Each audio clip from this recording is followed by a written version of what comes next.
Mike Assail from New York City.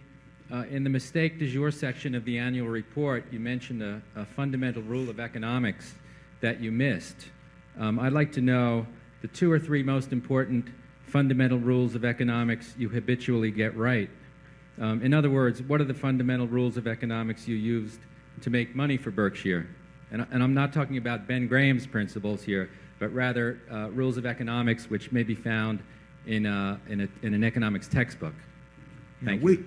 We try to, I mean, we try to follow Ben's principles in terms of the attitude we bring toward both investing and in buying businesses. But the most important thing you can, what we're trying to do is we're trying to find a business with a wide and long-lasting moat around it, protecting a terrific economic castle with an honest lord in charge of the castle. And in essence, that's what business is all about. I mean, you may want to be the lord of the castle yourself, in which case you don't worry about that last factor. But what we're trying to find is a business that, for one reason or another, it can be because it's the low-cost producer in some area. It can be because it has a natural franchise, because of service capabilities. It could be because of its position in the consumer's mind. It can be because of a technological advantage, for any kind of reason at all, that it has this moat around it. And then what we have to decide is all moats are subject to attack in a capitalistic system. So everybody is going to try. If you've got a big castle in there, people are going to be trying to figure out how to get to it. And what we have to decide. And most moats aren't worth a damn in capitalism. I mean, that's the nature of it, and it's a constructive thing that that's the case. But we are trying to figure out why is that castle still standing, and what's going to keep it standing or cause it not to be standing 5, 10, 20 years from now. What are the key factors, and how permanent are they?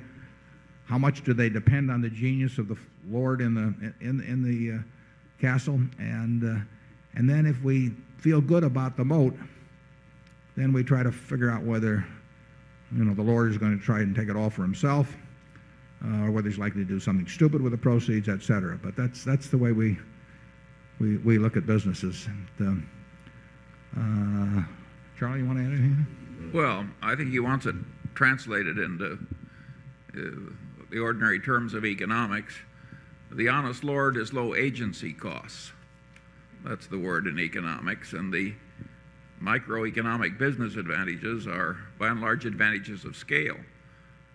Scale of market dominance, which can be a retailer that just has huge advantages in terms of buying cheaper and enjoying higher sales per square foot. So by and large, you're talking economies of scale. You can have scale of intelligence. In other words, you can have a lord with enough extra intelligence that he has a big advantage. So by and large, you're talking scale advantages and low agency costs. Yeah, to some extent, Charlie and I try and distinguish between businesses where you have to have been smart once and businesses where you have to stay smart. And I mean, retailing is a good case of a business where you have to stay smart. But, you are under attack all of the time. People are in your store.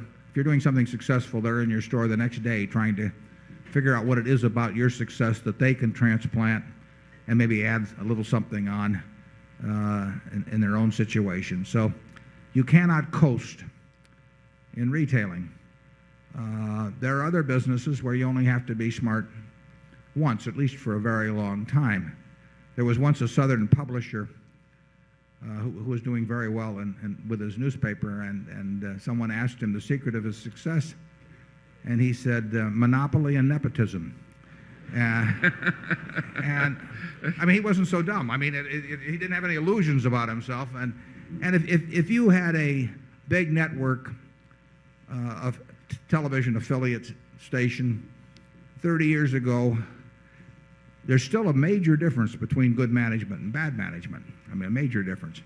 But you could be a terrible manager and make a fortune, basically, because the one decision to own the network TV affiliate overcame almost any deficiency that existed from that point forward. And that would not be true if you were the first one to come up with some concept in retailing or something of the sort. I mean, you would have to be out there defending it every day. Ideally, you know, is you want terrific management at a terrific business, and that's what we look for. But as we pointed out in the past, if you have to choose between the two, get a terrific business. Charlie, any more? No.